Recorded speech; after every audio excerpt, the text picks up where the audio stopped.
Indian national Lokdal party की तरफ से बहादुरगढ़ में 8 मार्च को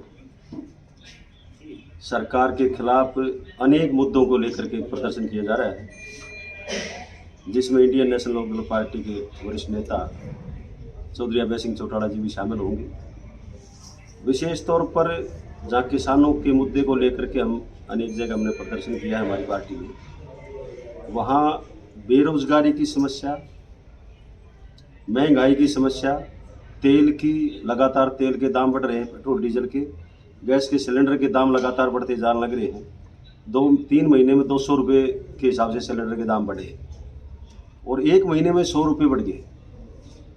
डीजल और पेट्रोल के दाम, पूरी दुनिया में सबसे ज़्यादा टैक्स भारत सरकार लगा रही है, फ्यूल टैक्स। तो ये लोगों की जेब पर बहुत ज़्यादा डाका डालने वाली बात है। इन सब बातों को लेकर कानून व्यवस्था की बात है, बेरोजगारी की बात है, उन सब बातों को लेकर के घोटालों की बात है। बहुत बड़ा प्रदर्शन 8 मार्च को होने जा रहा है। प्रदर्शन किया करते हैं, लेकिन आज चुप है और थोप देते हैं कि तब कंपनियों का काम है। एक साथ पहले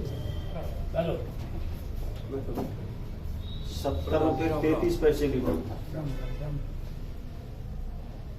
आज 89 रुपये 28 पैसे लीटर। अलग प्रदेशों में अलग अलग, क्योंकि प्रदेश सरकार के टैक्स अलग अलग है। ऐसे ही डीजल, और डीजल 16/3/20 को 62 रुपये,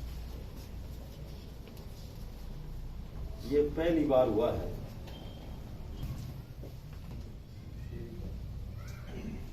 इंडिया में फ्यूल टैक्स है तेल पर 29 रुपये, यानी पूरी दुनिया में सबसे ज्यादा फ्यूल टैक्स हिंदुस्तान में लगाया जा रहा है, जिससे आम आदमी की जेब पर वजन पड़ता है। मतलब, और इटली में 64, फ्रांस में 63, आरएसएस से जुड़ी हुई है। बॉम्बे की कंपनी है, उनके बॉम्बे में दफ्तर उनका है, दिल्ली में ऑफिस, किसी को पता नहीं लगने दिया। सबसे बड़ा नुकसान क्या होगा कि जो आंगनबाड़ी केंद्रों में महिलाएं काम करती हैं, वे मैक्सिमम विडो हैं, विधवा हैं। आप पता कर लियो कहीं, आंगनबाड़ी केंद्रों में काम करने वाली महिलाएं मैक्सिमम विडो हैं, गरीब घरों से। उनकी नौकरी जाएगी। उन्होंने बहुत प्रदर्शन भी कर लिए, कई बार कोई सुनवाई नहीं होती, लोगों को पता नहीं चल रहा। तो ये इस किस्म के जो काम हो रहे हैं, विशेष तौर पर बेरोजगारों के लिए ये सरकार और ज्यादा समस्याएं खड़ी कर रही है।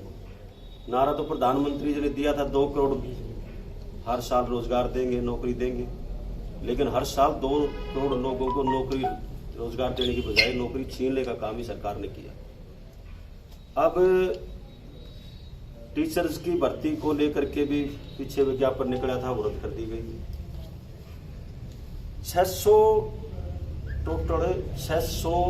ग्राम सचिव लगाने थे सरकार ने, आपको पता लग गया होगा, पीछे अखबारों में गए। 6,72,000 युवाओं ने फार्म भरे थे, 6,72,000। पेपर देने के लिए चले गए वो लोग, फार्म का पैसा जमा कराने का, आने जाने का खर्चा कितना होता है, रुकने का इंतजाम सर्दियों के टाइम पे, बहन बेटी अगर है तो माँ बाप को साथ जाना पड़ेगा, शादीशुदा है तो घरवाले को साथ जाना पड़ेगा, अकेली बहन बेटी जा नहीं सकती।